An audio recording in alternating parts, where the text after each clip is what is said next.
Lors de la réunion de famille, tout le monde nous a accueillis plus chaleureusement que les autres et nous a fait asseoir au centre de la pièce. Puis ma sœur s'est placée derrière moi pendant que ma mère nous filmait et a dit « Regardez bien ça ». C'est à ce moment-là que toutes les ordures de la poubelle ont commencé à se déverser sur moi et mes enfants, tandis que tout le monde riait comme des fous.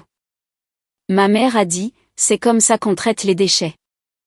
Mon père a ajouté « Enfin, on les met à leur place ».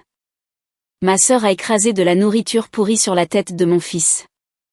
Ça te va à ravir.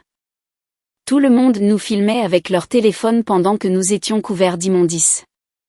J'ai pris mes enfants et je suis partie sans dire un mot. Plus tard dans la soirée, ils ont posté la vidéo en ligne et elle est devenue virale avec des milliers de partages. Mais ce qu'ils ne savaient pas, c'est que mon mari était un maintenant, ils sont tous en train de supplier à ma porte. Cela fait des mois que j'hésite à partager cette histoire. Chaque fois que je m'assois pour l'écrire, mes mains se mettent à trembler et je dois m'arrêter. Mais ma thérapeute dit que cela pourrait m'aider à tourner la page. Et honnêtement, le nombre de personnes qui ont vu cette vidéo virale mérite de connaître la vérité sur ce qui s'est réellement passé. Alors, je me lance. Mon nom n'a pas d'importance. Ce qui compte, c'est qu'il y a 3 mois, ma famille a orchestré le moment le plus humiliant de toute ma vie, l'a diffusé au monde entier et a sincèrement cru qu'elle n'aurait aucune conséquence à affronter. Ils se trompaient de manière catastrophique. Laissez-moi vous donner un peu de contexte. J'ai grandi en tant que cadette dans ce que je ne peux décrire que comme une hiérarchie déguisée en famille. Ma sœur aînée, Miranda, était l'enfant prodige depuis sa naissance. Elle est née avec des traits parfaits, une personnalité charmante et une capacité déconcertante à manipuler nos parents pour leur faire croire qu'elle ne pouvait rien faire de mal. Notre mère, Claudia, la vénérait. Notre père, Raymond, la traitait comme une reine en visite. Et moi? J'étais la silencieuse, l'oubliée, l'enfant qui existait principalement pour mettre Miranda en valeur par comparaison. Grandir dans cette maison signifiait apprendre à survivre avec des miettes d'affection. Miranda avait droit à des fêtes d'anniversaire somptueuses tandis que les miennes ont été complètement oubliées une année. Elle a eu une voiture neuve à 16 ans alors que je prenais le bus jusqu'à ce que je puisse m'offrir mon propre véhicule à 19 ans. Nos parents ont payé l'intégralité de ses études universitaires dans une prestigieuse université privée pendant que je cumulais 3 emplois pour financer mes études dans un community college puis une université d'État. La disparité était si évidente que les professeurs, les voisins et les membres de la famille élargie en faisaient parfois la remarque, bien que personne ne soit jamais intervenu. Le truc, quand on est le bouc émissaire de la famille, c'est qu'on développe certaines compétences. On apprend à décrypter une pièce instantanément, à anticiper le danger avant qu'il ne se matérialise, à construire une vie totalement indépendante des personnes qui auraient dû vous soutenir inconditionnellement. À 22 ans, j'avais déménagé à l'autre bout de l'État, décroché un premier poste dans une agence de marketing et commencé à construire quelque chose qui m'appartenait entièrement. C'est là que j'ai rencontré Gareth. Il n'était ni tape à accent grave-l'œil, ni bruyant, ni désireux d'impressionner qui que ce soit. Lors d'une conférence professionnelle à laquelle j'assistais pour mon développement, il s'est assis à côté de moi pendant une présentation particulièrement ennuyeuse sur les nouvelles tendances numériques. Nous avons commencé à nous chuchoter des blagues, puis à nous passer des mots comme des adolescents, et à la fin de la journée, il m'avait demandé mon numéro avec une nervosité attachante qui a fait bégayer mon cœur. Notre relation s'est développée lentement et délibérément. Les cafés se sont transformés en dîners, puis en week-end, puis en quelque chose que je n'avais jamais connu auparavant, l'acceptation inconditionnelle. La première fois que Gareth a rencontré ma famille reste gravée dans ma mémoire avec une clarté douloureuse. Nous sortions ensemble depuis 8 mois, une relation assez sérieuse pour que les présentations semblent appropriées, et j'avais bêtement cru que présenter un partenaire réussi, gentil et manifestement dévoué pourrait enfin me valoir un peu de respect. Miranda venait d'annoncer ses fiançailles avec Quentin, et nos parents organisaient un dîner de célébration qui semblait être l'occasion idéale. Gareth s'était habillé avec soin pour l'occasion, choisissant un blazer et un pantalon repassé qui trouvaient le juste équilibre entre l'effort et l'aisance. Il a apporté des fleurs pour ma mère et une bouteille d'excellent vin qu'il avait recherché spécifiquement en fonction des préférences de mon père. Sa nervosité le rendait encore plus attachant à mes yeux. Cet homme accompli qui voulait sincèrement impressionner les gens qui comptaient pour moi. La soirée a commencé par une condescendance subtile et n'a fait qu'empirer. Claudia a accepté les fleurs d'un regard dédaigneux et les a mises de côté sans les mettre dans l'eau. Raymond a ouvert le vin, l'a goûté et a fait une grimace suggérant qu'il était à peine passable. Miranda et Quentin ont dominé toutes les conversations, orientant les sujets vers leur mariage à venir, leurs revenus combinés, leur projet de maison dans le quartier le plus exclusif de la région. Quand Gareth a mentionné son travail de consultant en technologie, Quentin a carrément ri. Support technique ? Vous voulez dire, aider les vieilles dames à retrouver le mot de passe de leur email ? La tablée a trouvé ça hilarant, sauf moi et Gareth, qui avons absorbé la moquerie avec une dignité silencieuse. Plus tard, en aidant à débarrasser la table, j'ai surpris ma mère et Miranda dans la cuisine. Elle aurait pu trouver tellement mieux, soupira Claudia. Au moins quelqu'un avec de l'ambition. Cet homme n'arrivera jamais à rien. La réponse de Miranda fut encore plus blessante. Elle a de la chance que quelqu'un ait voulu d'elle. Laisse-la avoir son petit geek de l'informatique. Ce n'est pas comme si elle pouvait décrocher quelqu'un comme Quentin. Gareth l'a entendu aussi. Il m'avait suivi pour aider et s'était figé dans le couloir, écoutant ma famille disséquer sa valeur et la juger insuffisante. Je m'attendais à de la colère, de la peine, ou même à la réaction raisonnable de partir immédiatement. Au lieu de cela, il a pris ma main et l'a serrée doucement. Leur opinion ne me définit pas, a-t-il murmuré. Et elle ne te définit pas non plus. Tenons bon jusqu'à la fin de la soirée. Ce moment m'a tout dit sur l'homme que j'allais épouser. Son assurance venait de l'intérieur, inébranlable face au mépris extérieur, enraciné dans la connaissance de ses propres capacités qui ne nécessitaient aucune validation de la part de personnes incapables de voir au-delà de leurs propres préjugés. Nous avons enduré 2 heures de pluie d'insultes à peine voilées avant de trouver une excuse pour nous éclipser. Dans la voiture, Gareth est resté silencieux pendant un long moment. « Je comprends maintenant », a-t-il finalement dit. « Ce avec quoi tu as grandi, comment tu es devenu qui tu es. Tu t'es construite à partir de rien parce qu'ils ne t'ont rien donné sur quoi bâtir. » Des larmes coulaient sur mon visage alors que des années de solitude et de désir trouvaient un témoin en quelqu'un qui comprenait vraiment. Gareth s'est garé, m'a tenu dans ses bras pendant que je pleurais et m'a fait une promesse. Tu n'auras plus jamais à les affronter seule. Et un jour, quand tu seras prête, tu n'auras plus du tout à les affronter. Gareth écoutait quand je parlais. Il se souvenait de petits détails sur mes préférences et me surprenait par sa prévenance. Quand j'ai finalement partagé les dynamiques compliquées de ma famille, il m'a tenu la main et a dit quelque chose qui a reconfiguré toute ma compréhension de l'amour. Tu méritais tellement mieux que ce qu'ils t'ont donné, et je vais passer tout le temps que tu me laisseras à te le prouver. Nous nous sommes mariés lors d'une petite cérémonie 2 ans plus tard. Ses parents, des gens chaleureux et accueillants qui m'ont traité comme une fille dès le premier jour, ont organisé la réception chez eux. J'ai invité ma famille par obligation et par un reste d'espoir. Miranda est venue mais a passé toute la soirée à faire des commentaires désobligeants sur le lieu, la nourriture et ma robe. Mes parents sont arrivés en retard, sont partis tôt et nous ont donné une carte avec $50 à l'intérieur, alors que Miranda avait reçu un chèque de $20 000 pour son mariage avec Quentin, un gestionnaire de fonds spéculatifs qui regardait tout le monde de haut. Ce que ma famille n'a jamais pris la peine de savoir sur Gareth, c'était ce qu'il faisait réellement comme travail. Au début de notre relation, il avait mentionné être consultant en technologie, ce qui était techniquement exact, mais extrêmement sous-estimé. Mon mari avait passé 15 ans à bâtir l'une des entreprises de cybersécurité les plus respectées de la côte est. Sa société protégeait des entreprises du Fortune 500, des agences gouvernementales et des personnalités de premier plan contre les menaces numériques. Il avait témoigné 2 fois devant le Congrès au sujet de la législation sur la protection des données. Sa valeur net était quelque chose dont il ne parlait jamais car l'argent ne l'intéressait vraiment pas au-delà de la sécurité qu'il procurait. Gareth conduisait une berline de 5 ans, portait des vêtements de magasins ordinaires et vivait dans une maison modeste parce que l'extravagance le mettait mal à l'aise. Ma famille a vu un homme discret dans des vêtements ordinaires et l'a complètement méprisé. Ils n'ont jamais posé de questions, n'ont jamais montré de curiosité, n'ont jamais regardé au-delà de leurs propres suppositions. Miranda l'a un jour appelé « ton petit informaticien », avec une telle condescendance que j'ai dû quitter la pièce avant de dire quelque chose d'impardonnable. Nous avons eu 2 beaux enfants ensemble.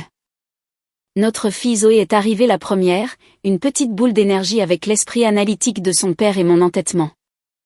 3 ans plus tard est venu notre fils Hudson, doux, artistique et sensible d'une manière qui me serrait le cœur de protection. Les enfants ont tout changé dans ma relation avec ma famille, mais pas de la manière que j'avais naïvement espéré. J'imaginais que des petits-enfants pourraient adoucir mes parents, pourraient créer des ponts là où il n'y en avait pas, pourraient enfin leur donner une raison de m'apprécier en tant que mère de leurs petits-enfants, même s'ils ne pouvaient pas m'apprécier pour moi-même. La réalité s'est avérée bien plus cruelle que mes fantasmes optimistes. Miranda a eu son fils Adrien 1 an après la naissance de Zoé. Dès son arrivée, Adrien est devenu le centre de l'univers de mes parents. Ils ont traversé le pays pour assister à sa naissance, sont restés 3 semaines pour aider Miranda à se rétablir et ont établi un schéma de visite mensuel qui s'est poursuivi sans interruption. Les cadeaux arrivaient constamment, élaborés et coûteux, accompagnés de cartes dithyrambiques sur leur précieux petit-fils. Quand Zoé est née, mes parents ont envoyé une carte générique avec un billet de $20 à l'intérieur. Ils sont venus une seule fois, 6 mois après sa naissance, et ont passé la majeure partie du week-end à la comparer défavorablement à Adrien au même âge. Elle n'est pas aussi alerte, ont-ils déclaré. Elle ne semble pas aussi avancée. Le fils de Miranda marchait déjà à cet âge, parlait déjà, montrait des signes clairs d'une intelligence exceptionnelle. Zoé avait 6 mois. Elle faisait exactement ce que font les bébés de 6 mois. Mais dans la hiérarchie de ma famille, même les nourrissons étaient classés et triés en fonction de leur proximité avec la lignée dorée. L'arrivée d'Hudson a à peine été remarquée. Une autre carte, un autre montant symbolique, une autre brève visite remplie de comparaisons et de critiques. À ce moment-là, j'avais cessé d'attendre quoi que ce soit de différent, mais la douleur trouvait toujours de nouvelles façons de me surprendre. Voir mon père faire sauter Adrien sur son genou tout en ignorant complètement Hudson lors d'une réunion de vacances a brisé quelque chose en moi que je ne savais pas encore intact. Garrett a été témoin de cette dynamique avec une frustration croissante. Il aimait nos enfants d'une dévotion féroce et ne pouvait pas comprendre comment quiconque pouvait les traiter comme inférieurs à un autre petit enfant. Après une démonstration particulièrement flagrante où Claudia a passé un dîner entier à louer les exploits d'Adrien à la maternelle sans rien demander sur la vie de Zoé, Garrett m'a finalement confronté à ce sujet. « Pourquoi continues-tu d'y retourner ?» a-t-il demandé. « Pourquoi continues-tu à leur donner des occasions de te blesser, toi et les enfants ? Que espères-tu qu'il se produise qui ne s'est pas produit en 35 ans ?» La question m'a forcé à examiner des motivations que je n'avais jamais consciemment reconnues. Une partie de moi croyait encore que suffisamment d'efforts pourraient finir par m'apporter leur acceptation. Une partie de moi craignait que les couper complètement de ma vie signifierait admettre que ma famille ne m'avait jamais aimé et ne m'aimerait jamais. Une partie de moi s'inquiétait d'avoir à expliquer un jour à mes enfants pourquoi ils n'avaient aucune relation avec leurs grands-parents maternels. Je continue d'espérer qu'ils changeront, ai-je admis. Je sais que c'est stupide. Je sais qu'ils ne m'ont donné aucune raison d'attendre quoi que ce soit de différent. Mais c'est ma mère. C'est mon père. Miranda est ma seule sœur. Partir, c'est comme renoncer à la possibilité que les choses puissent un jour s'améliorer. Garrett est resté un long moment avec mes paroles. Je comprends l'espoir, dit-il prudemment. Mais j'ai besoin que tu comprennes quelque chose aussi. Chaque fois que nous y allons, chaque fois que nous exposons Zoé et Hudson à être traités comme des membres de la famille de seconde zone, nous leur apprenons que c'est acceptable. Nous leur montrons que l'amour est conditionnel, que la hiérarchie est normale et que certaines personnes comptent tout simplement moins que d'autres. Son argument m'a frappé avec une précision dévastatrice. J'avais été tellement concentré sur mon propre désir d'acceptation que je n'avais pas pleinement considéré les leçons que mes enfants absorbaient en voyant leur mère courir après des gens qui la méprisaient ouvertement. Nous avons trouvé une sorte de compromis. Les visites sont devenues moins fréquentes et plus encadrées. J'ai cessé de partager les nouvelles importantes avec ma famille, car ils réagissaient invariablement avec indifférence ou critique. Les vacances se passaient avec les parents de Garrett, qui couvraient nos enfants d'une affection sincère et me traitaient comme une fille plutôt que comme une obligation. La distance a aidé, mais elle a aussi créé de la méfiance. Miranda a remarqué mon retrait et l'a interprété comme la confirmation que je me croyais meilleure qu'eux. Claudia s'est plainte aux membres de la famille élargie que je l'empêchais de voir ses petits-enfants, omettant commodément qu'elle avait montré un intérêt minime pour ses petits-enfants. Un récit a commencé à se former dans les discussions familiales, un récit qui me dépeignait comme ingrate, difficile et déterminée à punir tout le monde pour des offenses imaginaires. Ce récit allait finalement justifier ce qui s'est passé à la réunion. Dans leur esprit, ils n'attaquaient pas une femme innocente et ses enfants. Ils remettaient enfin une faiseuse de trouble à sa place. Ils avaient 7 et 4 ans quand tout s'est effondré. L'invitation est arrivée 6 semaines avant l'incident.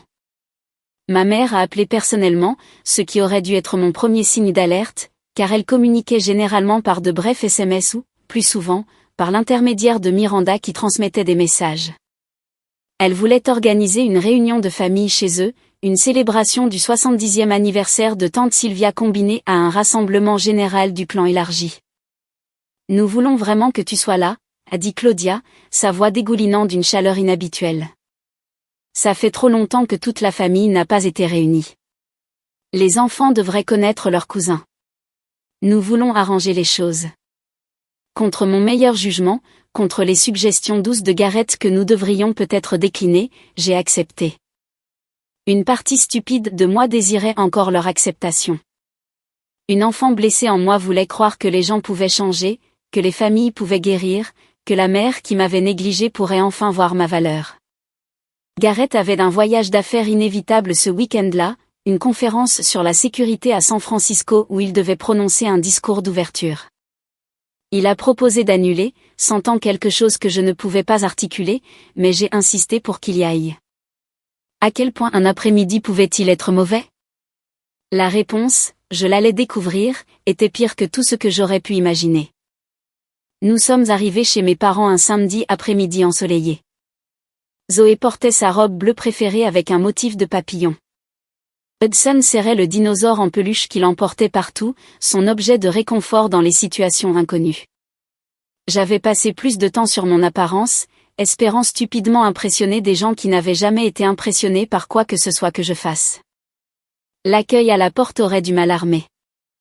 Ma mère m'a étreinte avec un enthousiasme théâtral tandis que mon père rayonnait d'une manière que je n'avais jamais vue diriger vers moi.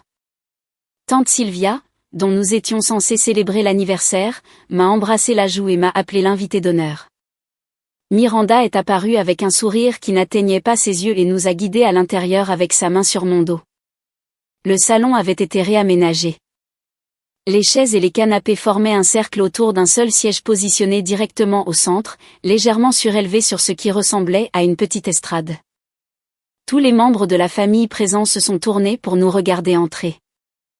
Les téléphones sont sortis des poches et des sacs à main avec une précision synchronisée. « Assieds-toi ici », a ordonné Miranda, désignant la chaise centrale. Mon estomac s'est noué d'une peur soudaine. Quelque chose n'allait vraiment pas. L'énergie dans la pièce crépitait d'une anticipation qui n'avait rien à voir avec des célébrations d'anniversaire. Mais plus de 20 parents nous entouraient, bloquant les sorties faciles, et mes enfants me regardaient avec une confusion confiante. Je me suis assise. Zoé s'est perchée sur mes genoux tandis qu'Hudson se tenait à côté de moi, me serrant la main. Claudia s'est positionnée directement en face de nous, le téléphone levé, en train de filmer. Le voyant rouge clignotait régulièrement. Derrière moi, j'ai entendu Miranda bouger, farfouiller, préparer quelque chose que je ne pouvais pas voir. « Parfait », a annoncé ma mère. « Tout le monde est prêt ? Ça va être génial. » La voix de Miranda est venue de juste derrière ma tête. Regardez bien ça. La première chose que j'ai sentie, c'est un liquide froid s'infiltrant dans mes cheveux. Puis est venue l'odeur. Pourrie et écrasante. La puanteur incomparable des ordures laissées trop longtemps dans la chaleur de l'été. Du marc de café a recouvert mes épaules. Des peaux de banane ont glissé le long de mes bras. Quelque chose de visqueux qui aurait pu être de la vieille laitue s'est collé à mon visage. Mes enfants ont crié. Le rire a éclaté comme une chose vivante, cruelle, triomphant et absolument ravi. Une vingtaine de personnes hurlant d'amusement pendant que des ordures pleuvaient sur une femme et ses enfants terrifiés.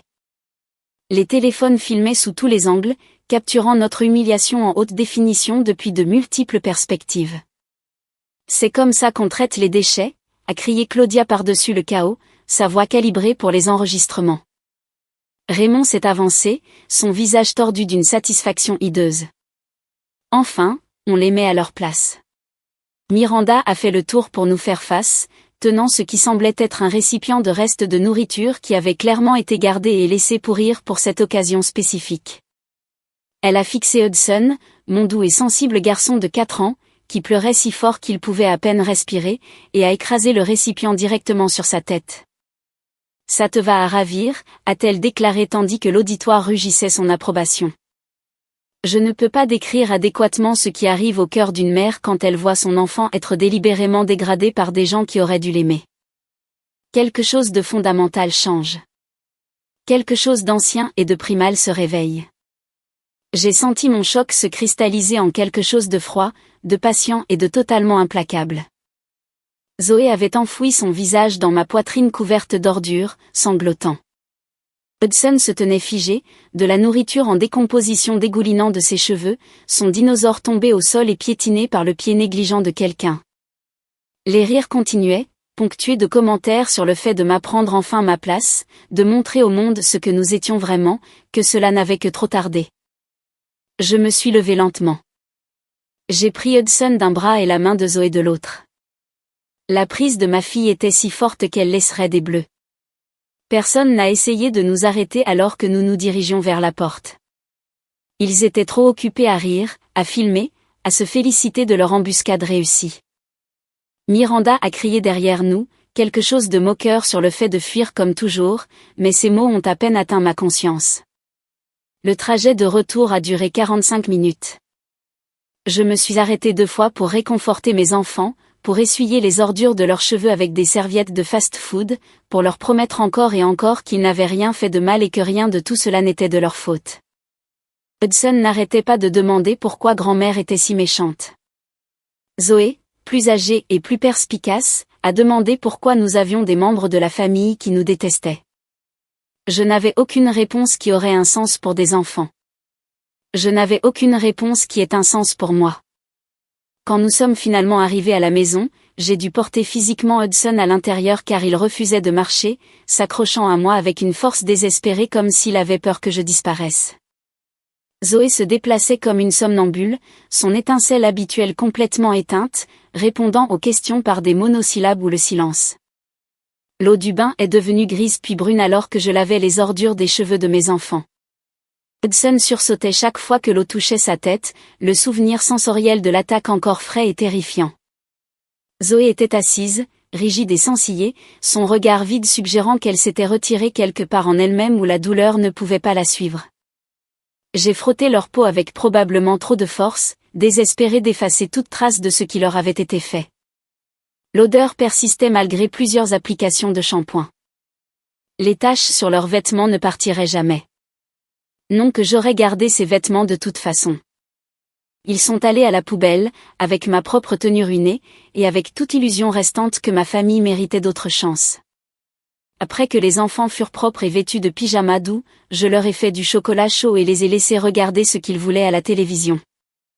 Les règles parentales normales sur le temps d'écran semblaient absurdes après ce qu'ils avaient enduré.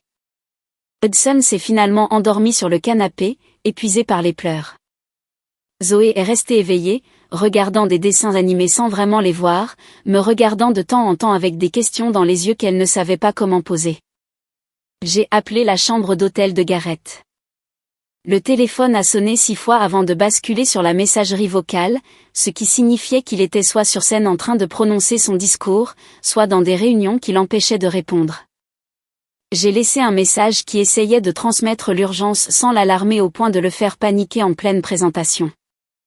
Il s'est passé quelque chose à la réunion. Les enfants et moi sommes à la maison et en sécurité, j'ai besoin que tu m'appelles dès que possible. C'est grave. Je t'aime.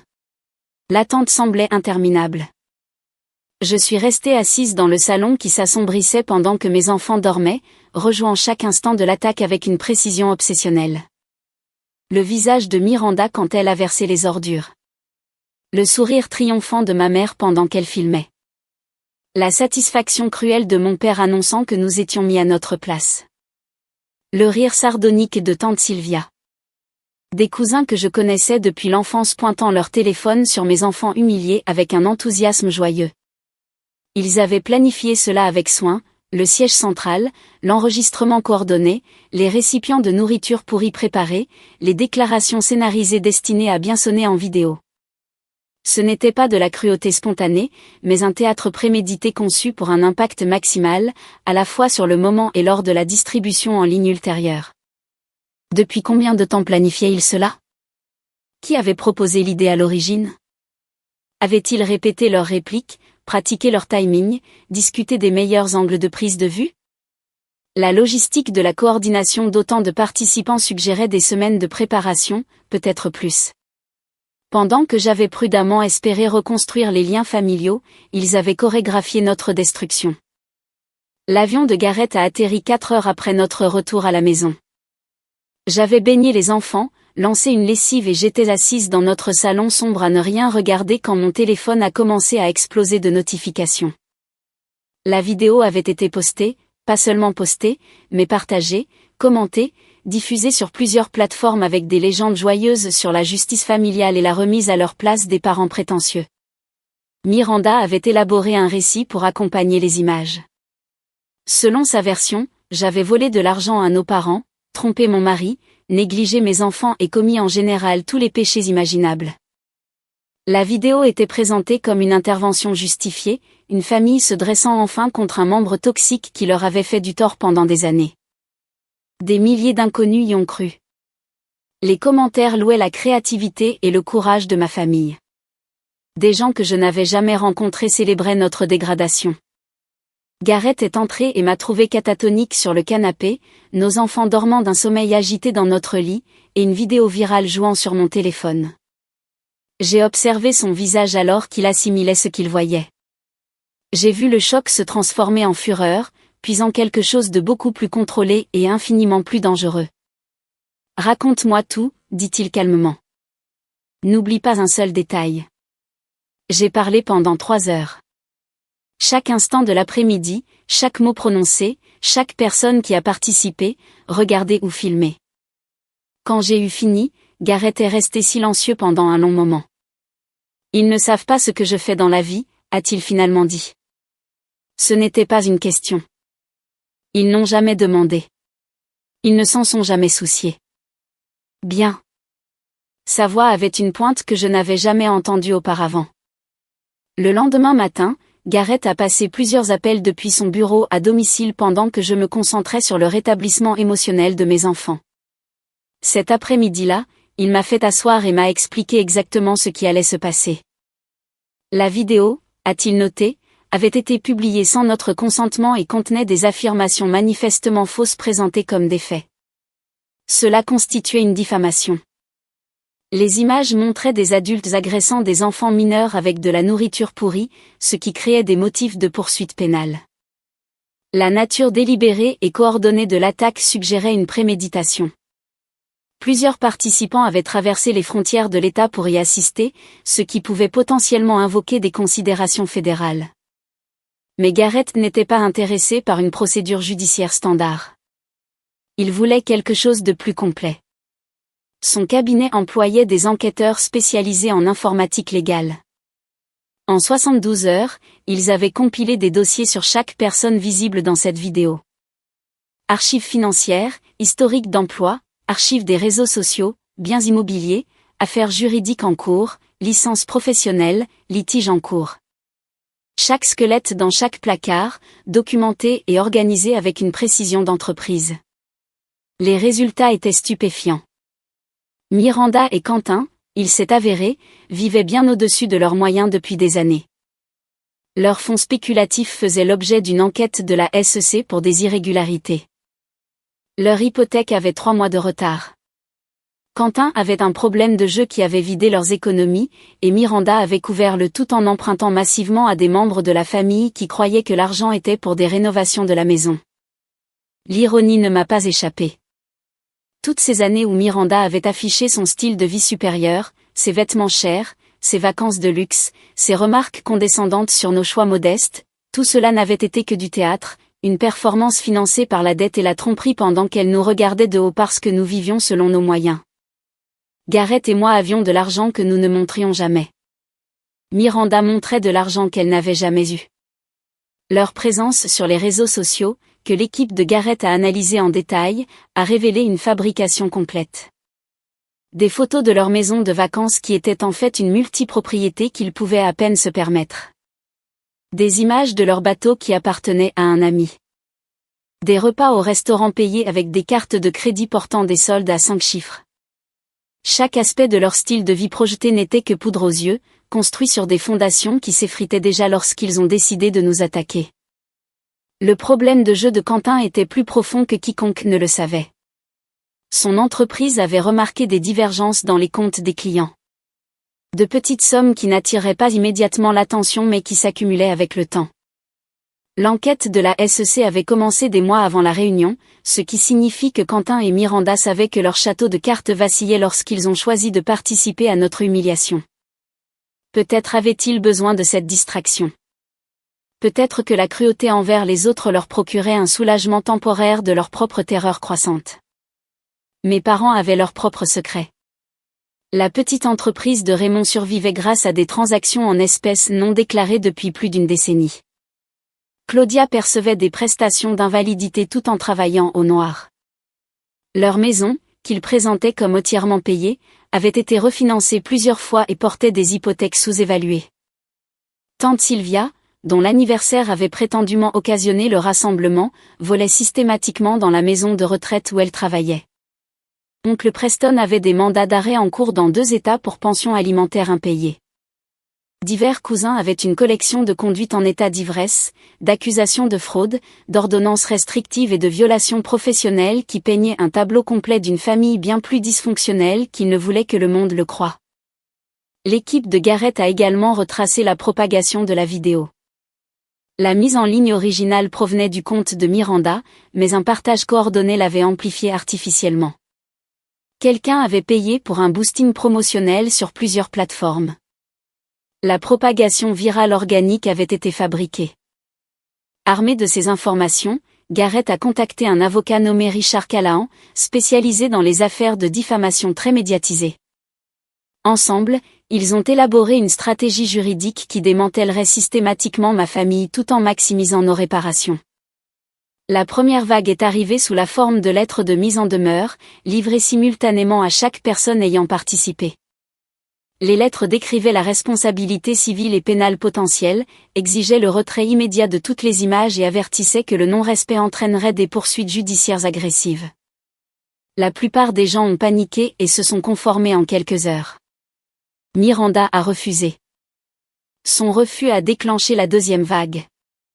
Callahan a intenté un procès contre Miranda, Quentin, Claudia, Raymond et 6 autres participants pour diffamation, préjudice moral intentionnel, agression sur mineurs et complot.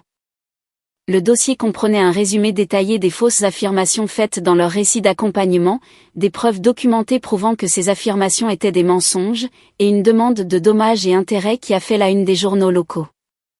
Simultanément, les enquêteurs de Gareth ont fait des signalements anonymes aux autorités compétentes concernant les diverses activités illégales découvertes au cours de leurs recherches. La SEC a accéléré son enquête sur le fond de Quentin. Le fisc a ouvert des audits sur l'entreprise de mes parents. Les services sociaux ont rendu visite au lieu de travail de Sylvia. Les agents d'exécution ont finalement localisé oncle Preston. Les dominos ont commencé à tomber avec une rapidité remarquable. J'aimerais pouvoir dire que je n'ai rien ressenti en voyant leur monde s'effondrer. En vérité, les émotions étaient compliquées et changeantes. La satisfaction luttait avec un chagrin résiduel. Le soulagement s'en mêlait avec des moments inattendus de pitié. La justification coexistait avec la tristesse que tout cela ait été nécessaire. Ce que je n'ai jamais ressenti, c'est de la culpabilité. Les gens qui n'ont pas connu d'abus familiaux ne comprennent souvent pas les dommages psychologiques d'être ciblés par les personnes qui étaient censées vous aimer inconditionnellement. La cruauté des étrangers est douloureuse mais compréhensible. Ils ne vous connaissent pas, ne vous doivent rien, peuvent agir par ignorance ou à cause de leurs propres blessures. La cruauté familiale opère à un tout autre niveau. Elle viole un contrat fondamental, inscrit dans notre biologie et renforcé par chaque message social sur la nature sacrée des liens familiaux. Quand votre mère filme votre humiliation avec un sourire aux lèvres, quelque chose se brise qui ne peut être réparé. Quand votre père déclare que vous êtes des déchets qui appartiennent à la poubelle, les mots s'incrustent dans votre psyché avec une permanence unique. Quand votre sœur écrase de la nourriture pourrie sur la tête de votre enfant, la rupture devient générationnelle, étendant les dommages à des innocents qui n'ont jamais signé pour la dysfonction de votre famille. Mes enfants ont fait des cauchemars pendant des semaines après l'attaque. Hudson a développé une peur des foules qui rendait le dépôt à l'école traumatisant. Zoé est devenue hypervigilante lors des réunions de famille, demandant à plusieurs reprises s'il y aurait des activités surprises à chaque événement auquel nous assistions. Leur thérapeute, une femme douce nommée Dr Montgomery, spécialisée dans les traumatismes infantiles, a confirmé ce que je soupçonnais déjà. Les dommages causés par une trahison familiale ciblée nécessiteraient des années pour être entièrement traités. Voir ma famille faire face aux conséquences n'était pas de la vengeance. C'était de la protection. Chaque action en justice, chaque secret exposé, chaque domino qui tombait rendait moins probable qu'il puisse un jour blesser à nouveau mes enfants. Garrett a parfaitement compris cette distinction. Nous ne les détruisions pas par satisfaction. Nous créions un pare-feu de conséquences qui empêcherait toute attaque future. 3 semaines après la publication de la vidéo, Miranda et Quentin ont reçu un avis de la SEC gelant leurs avoirs en attendant l'enquête. Incapables d'accéder à leur argent, ils ne pouvaient pas payer leur hypothèque ou leurs avocats. Le cabinet de Quentin l'a licencié pour se distancer du scandale. La présence soigneusement construite de Miranda sur les réseaux sociaux, basée sur la projection de la richesse et de la perfection, s'est effondrée à mesure que la réalité devenait publique. Mes parents ont fait face à leur propre cascade de conséquences. L'audit du fisc a révélé des années d'évasion fiscale. La licence commerciale de Raymond a été suspendue en attendant un examen. Claudia a perdu ses prestations d'invalidité et a été accusée de fraude. Leur maison, déjà noyée sous les dettes, a été saisie lorsqu'ils n'ont plus pu payer à la fois les frais de justice et les mensualités du prêt. Les membres de la famille élargie ont subi des répercussions proportionnelles. Des emplois ont été perdus. Des licences ont été révoquées. Des ennuis judiciaires qui étaient en sommeil depuis des années sont soudainement devenus actifs. La vidéo de la réunion de famille, qu'ils avaient créée pour m'humilier, est devenue la pièce à conviction numéro 1 d'une démonstration très publique de leur propre corruption. Le tribunal de l'opinion publique a également changé de camp. Garrett avait engagé un spécialiste de la communication de crise qui a systématiquement corrigé le faux récit. Nous avons donné des interviews expliquant ce qui s'était réellement passé. Nous avons fourni un contexte sur des années d'abus et de favoritisme. Les sections de commentaires qui avaient célébré notre humiliation débordaient maintenant d'excuses et d'indignation en notre nom. Des messages sont arrivés d'inconnus qui avaient partagé la vidéo originale, maintenant horrifiés d'apprendre qu'ils avaient participé à la diffusion d'une diffamation coordonnée. Certains ont envoyé de longues excuses. D'autres ont fait un don au fonds de thérapie des enfants que quelqu'un avait créé à notre insu. Quelques-uns ont contacté avec leurs propres histoires d'abus familiaux, trouvant un étrange réconfort en voyant les auteurs faire face à une responsabilité publique. Le récit original que Miranda avait élaboré a commencé à s'effilocher fil par fil. Ces affirmations selon lesquelles j'avais volé mes parents se sont effondrées lorsque les relevés financiers ont montré que je n'avais jamais eu accès à leurs comptes. Son accusation d'infidélité conjugale s'est écroulée lorsque Garrett a publiquement publié des déclarations de collègues confirmant où il se trouvait au moment où Miranda avait allégué des liaisons. Ces suggestions selon lesquelles je négligeais mes enfants ont été démolies par la documentation des écoles, des pédiatres et des animateurs d'activités décrivant une mère engagée et attentive. Chaque mensonge que Miranda avait raconté est devenu une autre brique dans le mur de preuves contre elle. En essayant de justifier l'attaque avec des griefs fabriqués, elle avait créé une affaire de diffamation qui s'étendait bien au-delà de la vidéo originale. Ces tentatives désespérées de sauver le récit n'ont fait qu'aggraver son exposition juridique. Pendant ce temps, mes parents faisaient face à leur propre jugement public. Des personnes qui avaient travaillé avec l'entreprise de Raymond se sont manifestées avec des histoires de tricherie, de sous-paiement ou de mauvais traitement. D'anciens voisins ont partagé des souvenirs de les avoir vus favoriser Miranda tout en m'ignorant. Même des parents éloignés ont contribué à l'image émergente d'un système familial construit sur la dysfonction et la cruauté. Claudia a essayé de se défendre sur les réseaux sociaux, postant des vidéos en larmes sur la façon dont elle était persécutée pour une petite blague qui a mal tourné. Les commentaires ont été brutaux. Les gens ont disséqué son langage corporel pendant la vidéo de l'attaque originale, notant sa joie évidente alors que les ordures pleuvaient sur ses petits-enfants. Ces tentatives de victimisation se sont retournées contre elle de manière spectaculaire, générant encore plus d'attention négative et fournissant des munitions supplémentaires à notre équipe juridique. 2 mois après l'incident, Miranda s'est présentée à notre porte. J'ai failli ne pas la reconnaître. La femme soignée et confiante qui avait écrasé de la nourriture pourrie sur la tête de mon fils avait l'air hagard et désespéré. Ses vêtements de marque flottaient sur une silhouette qui avait clairement perdu du poids à cause du stress. Ses yeux étaient rouges d'avoir pleuré. « S'il te plaît » a-t-elle supplié. « Tu dois arrêter tout ça. Nous perdons tout. Quentin risque d'aller en prison. Maman et papa vont se retrouver à la rue. Tu as approuvé ce que tu voulais. S'il te plaît, nous sommes une famille. » J'ai laissé ces mots flotter dans l'air pendant que je réfléchissais à ma réponse. « Vous avez coordonné une agression contre mes enfants » ai-je finalement dit. « Tu as écrasé des ordures sur la tête d'un enfant de 4 ans en le traitant de déchet. Tu as posté ça en ligne et tu as essayé de détruire ma réputation avec des mensonges. Et maintenant tu es à ma porte pour demander pitié parce que tu fais face aux conséquences. » On ne faisait que plaisanter. Ça ne devait pas aller aussi loin. Vous ne vouliez pas dire que nous allions nous défendre. C'est ça que vous ne vouliez pas dire. Miranda s'est mise à pleurer, des sanglots laids qui déformaient son visage. Je suis ta sœur. S'il te plaît, je t'en supplie. Derrière moi, j'ai entendu de petits pas. Zoé est apparue à mes côtés, regardant sa tante avec une expression bien trop savante pour une enfant de 7 ans. Tu as fait pleurer Hudson, a dit ma fille. Tu lui as fait croire qu'il était un déchet. Il fait encore des cauchemars. Pourquoi maman devrait-elle t'aider? Miranda n'avait pas de réponse. J'ai fermé la porte. La rencontre m'a laissée tremblante d'émotions que je ne pouvais pas nommer outrement. Voir Miranda réduite à mendier faisait partie de ce que j'avais imaginé pendant mes moments les plus sombres après l'attaque. Maintenant que c'était arrivé, la satisfaction semblait creuse et compliquée. Elle était toujours ma sœur. Nous avions partagé une enfance, même si sa version avait été privilégiée d'une manière que la mienne ne l'a jamais été. Une partie de moi se souvenait de jouer ensemble quand nous étions très jeunes enfants, avant que la hiérarchie ne se solidifie, avant qu'elle n'apprenne à manier le favoritisme de nos parents comme une arme. Mais ensuite j'ai regardé mes enfants. Hudson se réveillait encore de cauchemars 2 fois par semaine, pleurant à cause des ordures et des gens méchants, et voulant savoir pourquoi les membres de sa famille lui faisaient du mal.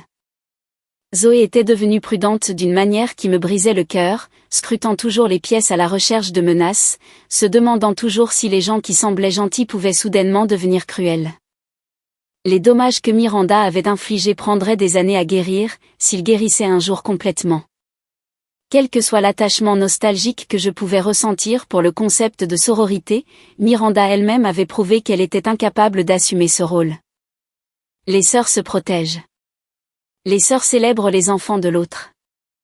Les sœurs ne coordonnent pas des attaques d'humiliation publique pour ensuite se poser en victime lorsque les conséquences arrivent. Garrett m'a trouvé dans la cuisine plus tard, regardant dans le vide pendant que la bouilloire bouillait sans surveillance. Il a éteint le feu et m'a entouré de ses bras sans parler. Nous sommes restés ainsi pendant un long moment. Je pensais que ce serait différent, ai-je finalement admis. La voir comme ça. Brisée et désespérée. Je pensais qu'il y aurait plus de je ne sais pas. De triomphe. Il n'y a pas de triomphe là-dedans, a-t-il répondu. Il y a la justice et il y a la protection de notre famille, mais le triomphe nécessite quelque chose qui vaille la peine d'être célébré. Toute cette situation est une tragédie. Il se trouve juste que c'est une tragédie où les personnes qui l'ont causée subissent enfin les conséquences appropriées. Sa perspective m'a aidé à comprendre mes sentiments contradictoires.